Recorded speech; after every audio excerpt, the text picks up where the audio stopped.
Hello friends, आप सभी का यूपीएससी पीसीएस एस्पिरेंट चैनल में स्वागत है। इस वीडियो में हम देखेंगे यूपीएससी प्री 2023 की टेस्ट सीरीज जो कि दृष्टि आईएएस की टेस्ट नंबर 5 है। ठीक है, टेस्ट नंबर 5 हम दृष्टि आईएएस की देखेंगे।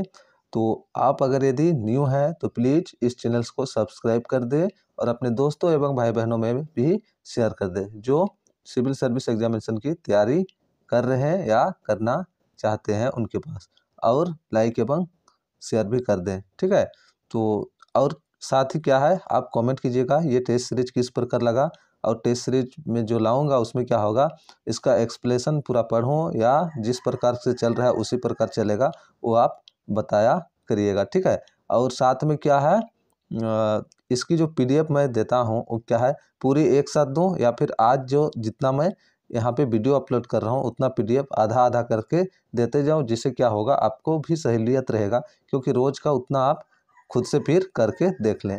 तो आप बताइएगा, सारा का सारा पीडीएफ एक साथ दे दूंगा या तो इसका जितना वीडियो अपलोड किया जाता है उतना एक साथ दूंगा, मतलब तो तुरंत इसका अपलोड कर दूंगा, नहीं तो एक साथ बोलिएगा तो पूरा टेस्ट जो है इसकी कंप्लीट अपलोड हो जाएगा इसका वीडियो, उसके बाद इसकी पूरी एक साथ दे दूंगा। तो आप लोग जैसे चाहिए कमेंट कीजिएगा। ठीक है, तो चलिए हम लोग स्टार्ट करते हैं आज की वीडियो। और ये रहा क्वेश्चन नंबर 24। ठीक है, इससे पहले हम लोग देख चुके हैं, तो ये 24 नंबर क्वेश्चन है। यहाँ पे देखें तो क्या है, भारतीय संविधान की निम्नलिखित विशेषताओं पर विचार कीजिए। भारतीय संविधान की क्या क्या विशेषता है उस पर विचार करना है। भारतीय संविधान की निम्नलिखित विशेषता पर विचार कीजिए। एकल नागरिकता, तो ये तो है। ठीक है, एकल नागरिकता। संविधान की सर्वोच्चता, ये भी है। संविधान की कठोरता, संविधान की कठोरता तो नहीं बोल सकते, ना तो कठोरता है ना तो लचीला है। स्वतंत्र न्यायपालिका, ये भी है। एक सदनीय विधायिका, ये भी है। उपयुक्त विशेषताओं में कौन सी भारतीय राज्य व्यवस्था की संघीय विशेषता है। अच्छा, यहाँ पे लेकिन संघीय विशेषताएं बताना है जो संघ को दर्शाता है। तो एकल नागरिकता तो संघ को नहीं दर्शाता है। ठीक है, संविधान की सर्वोच्चता, ये ठीक है। संविधान की कठोरता, ये भी संघीय व्यवस्था में होगा। स्वतंत्र न्यायपालिका, एक सदनीय विधायिका, ये होगा। ठीक है, तो इस प्रकार इसकी जो सही आंसर हो जाएगा वो हम लोग का क्या हो जाएगा, अगर यदि हम इसकी सही आंसर देखें तो सी हो जाएगा। ठीक है, कौन सा होगा इसकी सही आंसर, तो इसकी सही आंसर हो जाएगा सी, ऑप्शन नंबर सी, 2 3 4, 2 3 4। संविधान की सर्वोच्चता, संविधान की कठोरता। ठीक है, और साथ में क्या होगा, स्वतंत्र न्यायपालिका। एक सदनीय विधायिका की किस में होता है, एकल होता है, संघीय व्यवस्था में नहीं होता है। अगर इसकी व्याख्या देखना चाहें हम तो ये रहा। ठीक है, ये इसकी, ये इनकी व्याख्या यहाँ पे हम देखते हैं। तो ये आप देख लीजिए क्या है, संघीय विशेषता क्या होता है, एकात्मक विशेषता। संघीय व्यवस्था में दोहरी सरकार होता है, यानी कि राष्ट्रीय और क्षेत्रीय होता है, और एकल में केवल एक ही होता है। इसमें लिखित संविधान होता है, इसमें हो भी सकता है नहीं भी हो सकता है। ठीक है, राष्ट्रीय और क्षेत्रीय सरकारों के बीच शक्तियों का विभाजन होता है, इसमें शक्ति का विभाजन नहीं होता है। ठीक है, एकल में क्या होता है, शक्ति का विभाजन नहीं होता है। नेक्स्ट हम देखें तो यहाँ पे देख लीजिए, संविधान की सर्वोच्चता होता है, इसमें हो भी सकता है नहीं भी हो सकता है। कठोर संविधान होता है, और इसमें हो भी सकता है नहीं भी हो सकता है, लचीला भी होता है। ठीक है, स्वतंत्र न्यायपालिका होता है, इसमें हो भी सकता है नहीं भी हो सकती। द्विसदनीय विधायिका होता है, ठीक है, इसमें नहीं है। तो इस प्रकार इसका जो ऑप्शन नंबर क्या है, सी हम लोग का सही हो गया। ठीक है, ऑप्शन नंबर क्या हो गया इसका, सी सही हो गया। तो 2 3 4, ठीक है, 2 3 4। संविधान की सर्वोच्चता, संविधान की कठोरता। देख लीजिए, अगर यदि एकल संविधान होता तो क्या होता है, लचीलापन होता है। ठीक है, और उसके बाद स्वतंत्र न्यायपालिका, एक सदनीय नहीं होता, द्विसदनीय रहता तो ये भी सही हो जाता। नेक्स्ट हम देखें 25 नंबर, तो 25 नंबर देखें तो ये क्या है, वित्तीय सेवा संस्थान ब्यूरो ने निम्नलिखित में से किसका स्थान लिया। ब्यूरो सेवा संस्थान, ठीक है, संस्थान ब्यूरो जो क्या है, वित्तीय सेवा संस्थान ब्यूरो, FSIB किसका स्थान लिया। बैंक बोर्ड ब्यूरो, बीमा नियामक और विकास प्राधिकरण, RBI और मौद्रिक नीति समिति, भारतीय दिवाला और शोधन अक्षमता बोर्ड। तो इसमें से जो वित्तीय सेवा संस्थान ब्यूरो निम्नलिखित में से किसका बोर्ड लिया, वो जो वित्तीय सेवा संस्थान ब्यूरो लिया, बैंक ऑफ ब्यूरो का, बैंक बोर्ड ब्यूरो का स्थान लिया, बैंक बोर्ड ब्यूरो की। इसकी अगर व्याख्या देखना चाहें हम तो देख सकते हैं यहाँ पे, कैबिनेट नियुक्ति समिति ACC ने बैंक बोर्ड ब्यूरो के स्थान पर वित्तीय सेवा संस्थान ब्यूरो की स्थापना के लिए एक सरकारी प्रस्ताव पारित किया है। नए ढांचे का प्रस्ताव वित्त मंत्रालय के वित्तीय सेवा विभाग द्वारा किया गया था, अतः विकल्प ए सही है। ठीक है, देख लीजिए किसने ले लिया। आगे है वित्तीय सेवा संस्थान ब्यूरो। ठीक है, ये जो दिया हुआ ये सब आप लोग PDF से पढ़ लीजिएगा। ठीक है, पूरा नहीं पढ़ रहा हूँ, पूरा पढ़ने से वीडियो क्या होता है, लंबा होता है, इसलिए इसकी मैं क्या कर रहा हूँ, ये सब आप लोग PDF से पढ़ लीजिएगा। ठीक है, तो आप हम लोग नेक्स्ट क्वेश्चन देखें, क्वेश्चन नंबर 26। क्वेश्चन नंबर 26 देखें।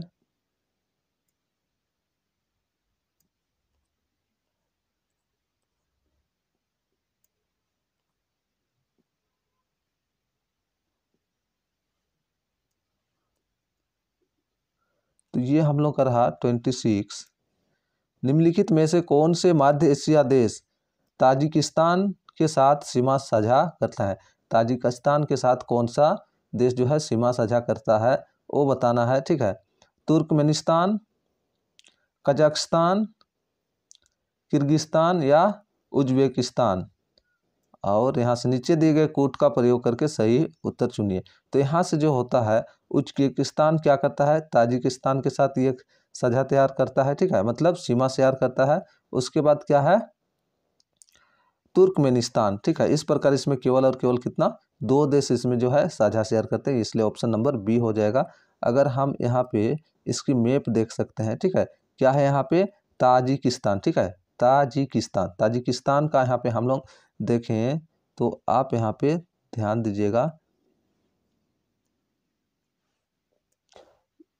ये रहा हम लोग का ताजिकिस्तान। ठीक है, और ये कहाँ है, यहाँ पे है बीच में।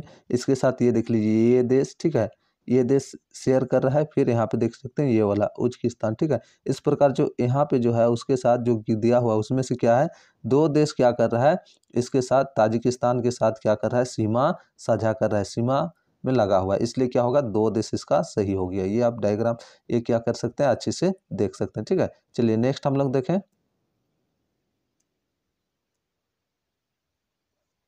तो नेक्स्ट क्वेश्चन हम लोग का क्या है, ये कितना नंबर हो गया हम लोग का, हो गया 26। ठीक है, 26। आप हम देखें 27। तो 27, अगर यदि आप लोगों को अच्छा लगता तो वीडियो प्लीज़ लाइक और शेयर कर दें। और साथ ही क्या है, थोड़ी वीडियो क्या कीजिएगा, अगर लंबा चाहिए, अगर ज़्यादा बनाओ तो क्या कीजिए, वीडियो को आप लोग देखा कीजिए। ठीक है, पूरी देखा कीजिएगा, तो क्या करूँगा मैं, वीडियो जो है लॉन्ग बनाऊंगा, लगभग 2 या 3 वीडियो में क्या करूँगा, पूरा टेस्ट सीरीज जो है कंप्लीट कर दूंगा। क्योंकि वीडियो ज़्यादा देखा नहीं जाता, इसलिए क्या होगा, ज़्यादा बड़ा वीडियो बनाने से फिर जो इम्प्रेशन है वो क्या हो जाता है, ख़राब हो जाता है, इसलिए लॉन्ग वीडियो नहीं बनाता हूँ। ठीक है, अगर आप लोग देखा कीजिएगा पूरा, तो क्या करूँगा, लॉन्ग वीडियो भी बनाया करूँगा। तो चलिए आप नेक्स्ट देखते हैं। भारत के संविधान की निम्नलिखित अनुसूचियों में से किसमें नगर पालिकाओं की शक्तियाँ, अधिकार और जिम्मेदारियाँ शामिल है? नगर पालिका से संबंधित है। नगर पालिका का हम जानते हैं कि इसमें 12वीं अनुसूची से संबंधित है, 7वीं अनुसूची में नहीं। ठीक है, 12वीं, 9वीं और 11वीं, तो इसमें क्या हो जाएगा, 12वीं अनुसूची होगा। इसकी व्याख्या की बात करें तो देख सकते हैं हम लोग 12वीं अनुसूची,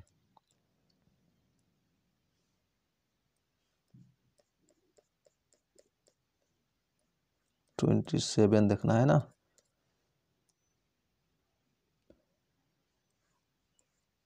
ये रहा 27। तो यहाँ पे हम देख सकते हैं ये जो व्याख्या 7वीं अनुसूची में देख लीजिए, संघ 1, संघ 2, संघ मतलब सूची 1, सूची 2, सूची 3, ये देख सकते हैं समवर्ती सूची। 12वीं अनुसूची हम देखते हैं, या नगर पालिकाओं की शक्तियों, अधिकारों और जिम्मेदारियों को निर्दिष्ट करती है, इसमें 18 मामले शामिल हैं, अतः विकल्प बी सही है। ठीक है, उसके बाद 11वीं अनुसूची, या पंचायतों की शक्तियों, प्राधिकार और जिम्मेदारियों को निर्दिष्ट करती है। तो 11वीं में क्या है, पंचायत की जो शक्ति है उससे संबंधित है। ठीक है, और 12वीं में क्या है, नगर पालिका से संबंधित है। तो ये आप लोग पूरा पढ़ लीजिएगा PDF में। ठीक है, चलिए हम नेक्स्ट देखते हैं। Next question 28 number.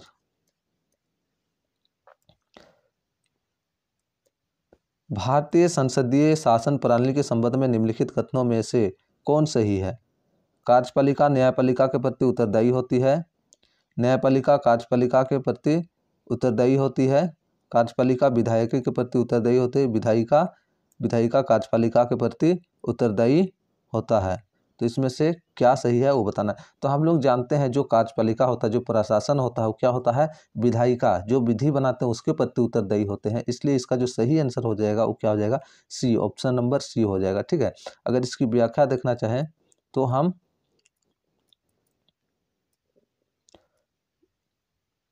ये रहा 28 क्वेश्चन नंबर। ठीक है, तो ये क्या है, संसदीय प्रणाली। तो इसमें क्या होता है, तो ये सब आप पढ़ लीजिएगा। सरकार की संसदीय प्रणाली के अंतर्गत कार्यपालिका अपनी नीतियों और कृत्यों के लिए विधायिका के प्रति उत्तरदायी होते हैं, अतः विकल्प सी सही है। ठीक है, तो ये आप क्या कीजिएगा, पढ़ लीजिएगा पूरा बाकी, और आगे देख सकते हैं ये सब भी है। ठीक है, ये भी आप क्या कीजिएगा, पढ़ लीजिएगा। तो नेक्स्ट क्वेश्चन हम बढ़ते हैं 29 की ओर बढ़ते हैं। निम्नलिखित देशों का कौन सा समूह बेलारूस के साथ अपनी सीमा साझा नहीं करता है। तो बेलारूस के साथ कौन साझा नहीं करता है, ठीक है, कौन सा समूह नहीं करता है, लातविया, लिथुआनिया रूस, लातविया, लिथुआनिया, एस्टोनिया। तो देख लीजिए एस्टोनिया जो है वो क्या है, इसके साथ बेलारूस के साथ सीमा साझा नहीं करता, ये क्या है, आगे तरफ है। ठीक है, उत्तर की ओर थोड़ा सा दूर में है, सीमा साझा नहीं करता है। ठीक है, इसलिए क्या होगा, एस्टोनिया नहीं होना चाहिए। पोलैंड, यूक्रेन, रूस, लिथुआनिया, पोलैंड, यूक्रेन। तो इसलिए क्या हो जाएगा, ऑप्शन नंबर बी जो हो जाएगा ये क्या होगा, सही होगा। ये क्या है, साझा ये समूह नहीं करता, क्योंकि ये दोनों तो करता है लेकिन एस्टोनिया नहीं करता है।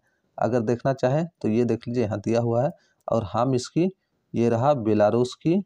ठीक है, अब यहाँ पे देख सकते हैं ये बेलारूस हो गया, यहाँ से जो एस्टोनिया है वो देख लीजिए यहाँ पे है, ये क्या हो गया, उत्तर की ओर है। ठीक है, यहाँ पे तो इसका सीमा इसके साथ लगेगा, तो ये नहीं लगता है। ठीक है, इसलिए क्या हो गया, ऑप्शन नंबर हम लोग का जो है बी सही हो गया। ठीक है, अब हम 30 नंबर देखें तो 30 क्या है, निम्नलिखित में से कौन सा मौलिक कर्तव्य नहीं है। मौलिक कर्तव्य हम जानते हैं, हम लोग का जो मौलिक कर्तव्य, जैसे मौलिक अधिकार है उसी प्रकार मौलिक कर्तव्य कुछ जिम्मेदारी बनता है हम लोग का, जिसका मौलिक कर्तव्य बोलते हैं। तो मौलिक कर्तव्य से संबंधित कौन सा है, कौन नहीं है मौलिक कर्तव्य, वो देखते हैं। कलात्मक या ऐतिहासिक रुचि के स्मारकों, स्थानों और वस्तुओं की रक्षा करना जिन्हें राष्ट्रीय महत्व घोषित किया गया है।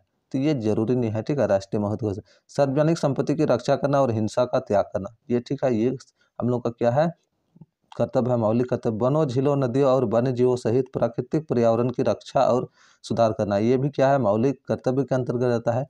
वैज्ञानिक स्वभाव, मानवतावाद, जांच और सुधार की भावना विकसित करना, ये भी मौलिक कर्तव्य के अंतर्गत आता है।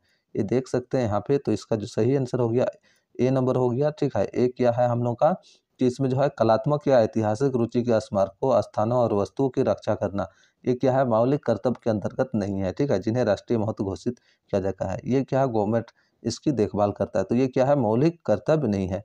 तो इस प्रकार जो इसकी ऑप्शन नंबर ए सही हो गया। बाकी आप यहाँ से पढ़ सकते हैं। ठीक है, स्वर्ण सिंह समिति सिफारिश 42वें संविधान संशोधन अधिनियम 1976 द्वारा संविधान के भाग 4A में शामिल किया गया है। ठीक है, मौलिक कर्तव्य को। तो ये सब आप क्या कीजिएगा, देख लीजिएगा, इसकी जो व्याख्या है वो आप पढ़ लीजिएगा। हम लोग आगे बढ़ते हैं 31। डॉक्टर श्यामा प्रसाद मुखर्जी के संबंध में निम्नलिखित कथनों पर विचार कीजिए। डॉक्टर श्यामा प्रसाद मुखर्जी से संबंधित आया है, वह बॉम्बे विश्वविद्यालय के सबसे कम उम्र के कुलपति बने। सही है, जो डॉक्टर श्यामा प्रसाद मुखर्जी थे, बॉम्बे विश्वविद्यालय के सबसे कम उम्र में क्या बने थे, कुलपति बने थे। उन्होंने आधुनिक भारतीय जनता पार्टी भाजपा की पूर्ववर्ती भारतीय जनसंघ BJS की स्थापना की, ये भी सही है। तो इस प्रकार जो इसका जो है दोनों क्या हो गया, सही हो गया, सी नंबर। ठीक है, इसकी व्याख्या अगर देखना चाहें तो ये रहा, डॉक्टर श्यामा प्रसाद मुखर्जी। श्यामा प्रसाद मुखर्जी का जन्म 6 जुलाई 1901 को कलकत्ता में एक बंगाली ब्राह्मण परिवार में हुआ था। वह एक भारतीय राजनीतिक वरिष्ठर और शिक्षाविद थे, जिन्होंने प्रधानमंत्री जवाहरलाल नेहरू के मंत्रिमंडल में उद्योग और आपूर्ति मंत्री के रूप में कार्य किया। तो देख सकते हैं यहाँ पे वर्ष 1934 में 33 वर्ष की आयु में श्यामा प्रसाद मुखर्जी कलकत्ता विश्वविद्यालय के सबसे कम उम्र के कुलपति बने। अतः कथन एक सही नहीं है बोल रहे हैं यहाँ पे। तो ये क्या है, सही नहीं है बोल रहा है, लेकिन ये सही है होना चाहिए। देख लीजिए यहाँ पे लिखा है कम उम्र में क्या है, कुलपति बने, तो ये क्या है, सही है। ठीक है, ये यहाँ पे गलती से यहाँ पे नहीं लिख दिया गया है। ये क्या है, 33 वर्ष की आयु में सबसे कम उम्र बने थे, तो ये सही है। इस प्रकार इसकी दूसरी व्याख्या देखें हम तो ये क्या है, देखिए उन्होंने आधुनिक भारतीय जनता पार्टी भाजपा के पूर्ववर्ती भारतीय जनसंघ की स्थापना किया था। कथन 2 सही है। ठीक है, कथन 2 भी सही है। उसको कथन 1 भी सही है। यहाँ पे क्या है, ये जो है ये कर लीजिएगा। ठीक है, यहाँ पे क्या है, यहाँ पे सही नहीं है बोल रहा है, लेकिन आगे लिखा है देख लीजिए सबसे कम उम्र की कुलपति बने, अतः कथन 1 सही है होना चाहिए था। यहाँ पे सही नहीं है, नहीं होना चाहिए। ठीक है, ये क्या है, गलत है, तो यहाँ पे क्या होना चाहिए, सही है होना चाहिए था। तो ठीक है, आगे बढ़ते हैं हम लोग नेक्स्ट क्वेश्चन की ओर। 32 देखें हम। ठीक है, 32 केंद्र राज्य संबंधों के संदर्भ में निम्नलिखित कथनों पर विचार कीजिए। अवशिष्ट शक्तियां राज्य सरकारों में निहित होती है। अवशिष्ट शक्तियां किसको बोलते हैं, अवशिष्ट शक्तियां यानी कि राज्य सूची, केंद्र सूची और संघ सूची, समवर्ती सूची, ये तीनों सूची में जो शक्तियां जिक्र नहीं किया गया है उसको हम लोग बोलते हैं अवशिष्ट शक्तियां। और अवशिष्ट शक्तियां संसद को बनाने के लिए यही होता है, तो ये क्या होता है, राज्य सरकार में निहित नहीं होता है, इसलिए ये गलत हो गया। समवर्ती सूची और राज्य सूची के बीच विरोधाभास की स्थिति में समवर्ती सूची को वरीयता मिलेगी। तो ये क्या है, समवर्ती सूची और राज्य सूची के बीच अगर यदि किसी प्रकार का विरोधाभास होता है कोई कानून में, तो उस स्थिति में समवर्ती सूची को वरीयता मिलता है, जिसमें दोनों बना सकता है समवर्ती सूची, राज्य और केंद्र। तो इस प्रकार ये सही है। तो उपयुक्त कथनों में से कौन सा सही नहीं है, तो सही कौन सा नहीं है, केवल एक। ठीक है, केवल एक। तो इसकी अगर व्याख्या देखें हम तो देख सकते हैं, ये यहाँ पे व्याख्या इसकी। केंद्र राज्य संबंधी विधायी संबंधी संविधान के भाग 11 के अनुच्छेद 245 से 255 तक केंद्र राज्य विधायी संबंधों की चर्चा की गई। समवर्ती सूची और राज्य सूची के बीच विरोधाभास की स्थिति में समवर्ती सूची को वरीयता मिलती, तक कथन 2 सही है। अवशिष्ट विषयों के संबंध में कानून बनाने की शक्ति, अर्थात वे मामले जो तीनों सूची में से किसी में भी शामिल नहीं है, संसद में निहित है। इस अवशिष्ट शक्ति में अवशिष्ट कर लगाने की शक्ति भी शामिल है, अतः कथन 1 सही नहीं है। ठीक है, इस प्रकार जो है कथन 1 सही नहीं है। आगे बढ़े हम 33 देखें। ठीक है, 32 तक देख लिए। निम्नलिखित गैसों पर विचार कीजिए। हाइड्रोजन, मीथेन, जलवाष्प, कार्बन मोनोऑक्साइड, कार्बन डाइऑक्साइड। कोयला गैसीकरण प्रक्रिया के दौरान उपयुक्त में से कौन सी गैसें उत्पन्न होते, तो कोयला गैसीकरण प्रक्रिया जैसे क्या होता है, कोयला से गैस बनाने की जो प्रक्रिया होता है उनमें से कौन सा गैस उत्पन्न होता है, तो ये सभी के सभी गैस उत्पन्न होता है, इसलिए क्या हो जाएगा इसका जो सभी, तो 1 2 3 4 5 यानी कि ऑप्शन नंबर डी। ठीक है, ऑप्शन नंबर डी इसकी सही हो जाएगा। व्याख्या देखें तो कोयला गैस एक ऐसी प्रक्रिया है जिसमें फ्यूल गैस बनाने के लिए कोयले को वायु, ऑक्सीजन वाष्प या कार्बन डाइऑक्साइड के साथ आंशिक रूप से ऑक्सीकृत किया जाता है। ठीक है, आंशिक रूप से क्या किया जाता है, ऑक्सीकृत किया जाता है। आगे देखें हम कोयला का इन सीटू गैसीकरण या भूमिगत कोयला गैसीकरण कोयले को गैस में परिवर्तित करने की तकनीक है। इसे कुओं के माध्यम से निकाला जाता है या सीन गैस को उत्पन्न करता है, जो मुख्य रूप से methane, carbon monoxide, hydrogen, carbon dioxide और जलवाष्प का मिश्रण है। सीन गैस का उपयोग बिजली के उत्पादन और उर्वरक जैसी रासायनिक उत्पाद के निर्माण सहित विभिन्न प्रकार के अनुप्रयोगों में किया जा सकता है, अतः विकल्प डी सही है। ठीक है, नेक्स्ट हम देखें 34 देखें। निम्नलिखित कथनों पर विचार कीजिए। एस्केरिस एक अंतों का परजीवी है जो एस्करियस का कारण बनता है, एस्करियस का कारण बनता है। 2 नंबर कथन 2 क्या है, एंट अमीबा हिस्टोलिटिका मानव की बड़ी आंत में पाए जाने वाला एक प्रोटोजोआ परजीवी है जो अमीबियासिस यानी अमीबिक पेसिस का कारण बनता है। तो उपयुक्त कथनों में से कौन सा सही नहीं है, कौन सा सही नहीं बोल रहा है, यानी कि ये दोनों का दोनों सही है। ठीक है, और इसमें बोल रहा है कौन सा सही नहीं है, तो ये क्या हो जाएगा, दोनों क्या हो जाएगा गलत, ना तो एक ना तो दो, दोनों सही है। ठीक है, इसकी यदि व्याख्या देखना चाहें तो ये है। ठीक है, एंट अमीबा हिस्टोलिटिका मानव की बड़ी आंत में एक प्रोटोजोआ परजीवी है जो अमीबियासिस अमीबिक पेसिज का कारण बनता है। इस रोग के लक्षणों में कब्ज, पेट में दर्द और ऐंठन, अधिक सस्लेमा के साथ मल और रक्त के थक्के शामिल है। घरेलू मक्खियाँ यांत्रिक वाहक के रूप में कार्य करती है और संक्रामित व्यक्ति के मल से परजीवी को भोजन और खाद्य उत्पादों तक पहुंचाने का काम करती है, जिससे वे दूषित हो जाते हैं। पीने का पानी और मल से दूषित भोजन संक्रमण के मुख्य स्रोत है, अतः कथन एक सही है। ठीक है, कथन एक सही है। एस्केरिस सामान्य गोल कृमि और बचूरेरिया फाइलेरिया कुछ कृमि है जिन्हें मनुष्य के लिए रोगजनक माना जाता है। एस्केरिस परजीवी को एकांत एस्कारियासिस का कारण बनता है। इन रोगों के लक्षण में आंतरिक रक्तस्राव, मांसपेशियों में दर्द, बुखार, तो ये आप देख लीजिएगा। ठीक है, इस प्रकार जो कथन दो भी सही है, तो इसमें कौन सा सही नहीं है पूछा था, इसलिए दोनों का दोनों क्या हो गया, इसमें गलत हो गया। तो नेक्स्ट हम लोग देखें 35 नंबर। तो निम्नलिखित कथनों पर विचार कीजिए। मुद्रा की मूल्य वृद्धि एक निश्चित समय दर प्रणाली के तहत बाजार की शक्तियों द्वारा नियंत्रित होती है। मुद्रा की जो मूल्य वृद्धि है वो क्या होता है, एक निश्चित विनिमय दर प्रणाली के तहत बाजार की शक्तियों द्वारा नियंत्रित नहीं है, मतलब सही नहीं है। अवमूल्यन विदेशियों के लिए देश के निर्यात का अपेक्षाकृत कम महंगा, तो ये क्या है, सही है, यानी कि ऑप्शन नंबर जो होगा बी हो जाएगा, केवल और केवल दो। इसकी व्याख्या हम देखें थोड़ी सी।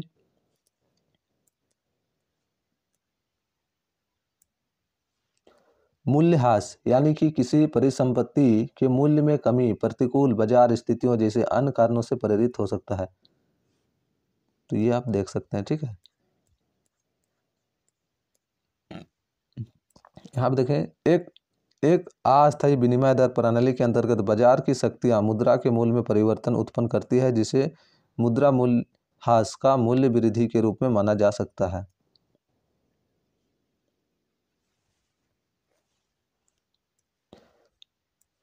एक निश्चित विनिमय दर प्रणाली के अंतर्गत केवल किसी देश की सरकार या मौद्रिक प्राधिकरण के निर्णय द्वारा मुद्रा के आधिकारिक मूल्य को बदला जा सकता है। सरकारें कभी कभी प्रायः असामान्य बाजार दबावों की प्रतिक्रिया में ऐसे उपाय करती है, अतः कथन एक सही नहीं है। देख लीजिए, ये क्या है, सरकार कर सकता है। ठीक है, ना कि बाजार पे डिपेंड रहता है।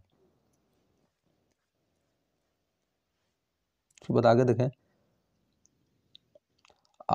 अवमूल्यन का एक प्रमुख प्रभाव यह है कि यह अन्य मुद्राओं की तुलना में घरेलू मुद्रा को सस्ता बनाता है। अवमूल्यन के दो निहितार्थ है।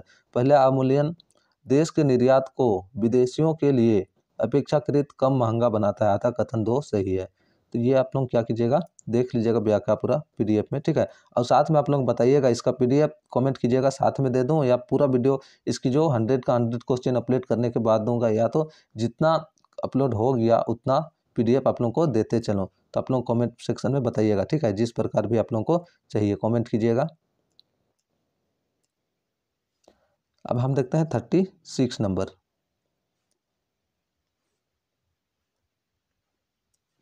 हाल ही में समाचार पत्रों में रही कराकोरम विसंगति से संबंधित है। ठीक है, विसंगति संबंधित है। आसपास के क्षेत्रों में ग्लेशियरों के पीछे हटने की तुलना में इस क्षेत्र में ग्लेशियरों की वृद्धि, काराकोरम रेंज में हिमस्खलन की घटनाओं में वृद्धि से, काराकोरम पहाड़ियों में दुर्लभ प्रवासी पक्षी प्रजातियों की उपस्थिति में, उच्च तुंगता पर स्थित पर्वतमालाओं की तुलना में काराकोरम रेंज में ग्लोबल वार्मिंग के कारण ग्लेशियर का अधिक पिघलना, तो ये किस लिए चर्चा में था। ठीक है, काराकोरम विसंगति से संबंधित जो समाचार पत्रों में रही, तो क्या है, एक नंबर, आसपास के क्षेत्रों में ग्लेशियरों के पीछे हटने की तुलना में इस क्षेत्र में ग्लेशियरों की वृद्धि हो रहा है। ठीक है, इसके कारण ये क्या था, चर्चा में थे। तो ये देख सकते हैं काराकोरम विसंगति को हिमालय के अन्य निकटवर्ती पर्वत श्रृंखला और दुनिया की अन्य पहाड़ी श्रृंखलाओं में हिमनद के घटने के विपरीत केंद्रीय काराकोरम में ग्लेशियरों की स्थिरता या असंगत वृद्धि के रूप में जाना जाता है। बाकी आप पढ़ लीजिएगा इसकी पूरा। ठीक है, हम क्या करते हैं, आगे बढ़ते हैं, नेक्स्ट देखते हैं। Next question 37। निम्नलिखित कथनों पर विचार कीजिए। मानव अपशिष्ट में एस्चेरिचिया कोलाई और स्ट्रेप्टोकोकस फेकेलिस जैसे जीवाणु होते हैं जो जठर संबंधित रोगों के कारण बनते हैं। ये एकदम सही है, ठीक है। यदि जल में घुलित ऑक्सीजन की सांद्रता 6 ppm पार्ट्स पर मिलियन से अधिक हो तो मछलियां का विकास बाधित होता है, ठीक है। तो इसमें से बताना उपयुक्त कथनों में कौन सा सही है। तो इसमें से केवल और केवल एक सही है, ठीक है, दो सही नहीं है। तो यहाँ पे हम देख सकते हैं मानव अपशिष्ट में एस्चेरिचिया कोलाई और स्ट्रेप्टोकोकस फेकेलिस जैसे जीवाणु होते हैं जो जठर संबंधी रोगों के कारण बनते हैं, अतः कथन एक सही है। आगे देखें, यदि जल में घुलित ऑक्सीजन की सांद्रता 6 ppm से कम हो जाए तो मछलियां का विकास बाधित हो जाता था। कथन दो सही नहीं है। इसमें अधिक बोला है, 6 ppm से कम होने से क्या होता है, बाधित होता है। इस प्रकार जो ये क्या हो गया, गलत हो गया। नेक्स्ट क्वेश्चन देखते हैं हम लोग 38।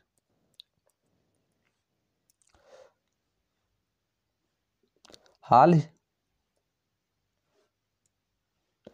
ही में चर्चा में रहा 17वां एशिया मीडिया शिखर सम्मेलन किसके द्वारा आयोजित किया गया था। एशियाई media group, reporter sans frontiers, Asia Pacific Institute for Broadcasting Development या south east Asia regulatory network. तो इसमें से जो है वो क्या है, ये जो 17वां एशिया मीडिया शिखर सम्मेलन किसके द्वारा आयोजित किया गया था, Asia Pacific Institute for Broadcasting development, यानी ऑप्शन नंबर सी। इसकी व्याख्या आप लोग देख लीजिएगा, ठीक है, ये मैं नहीं पढ़ रहा हूँ, आप लोग देख लीजिएगा।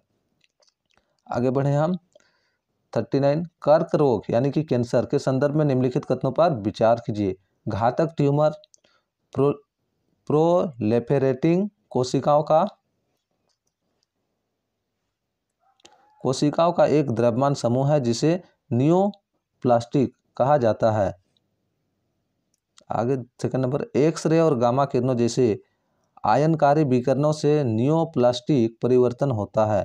तो ये जो है दोनों का दोनों सही है, इसलिए ऑप्शन नंबर सी 1 और 2। इसकी व्याख्या अगर यदि हम देखना चाहें तो देख सकते हैं। ये कितना नंबर क्वेश्चन है, 39 ना, 39।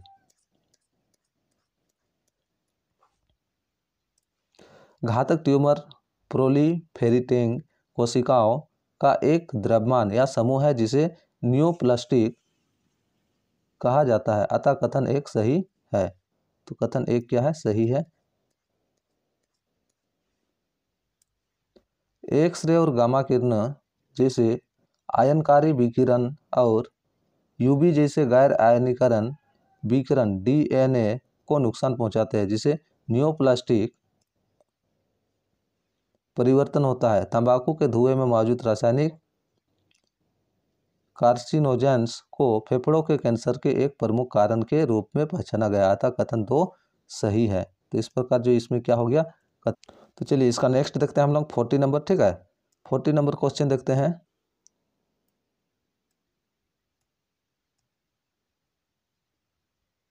फोर्टी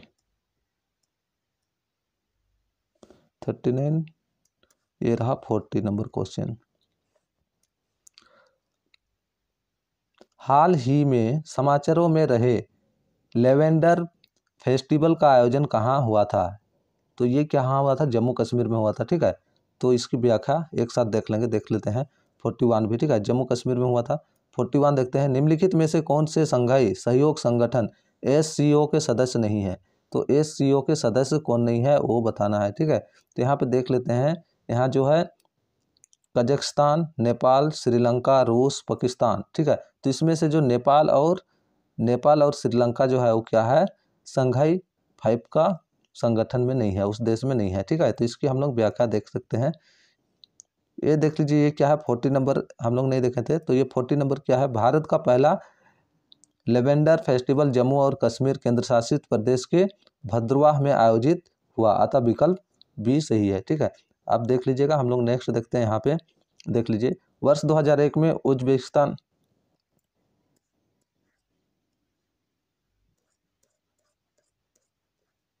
41, ठीक है 41 का यहाँ देखते हैं।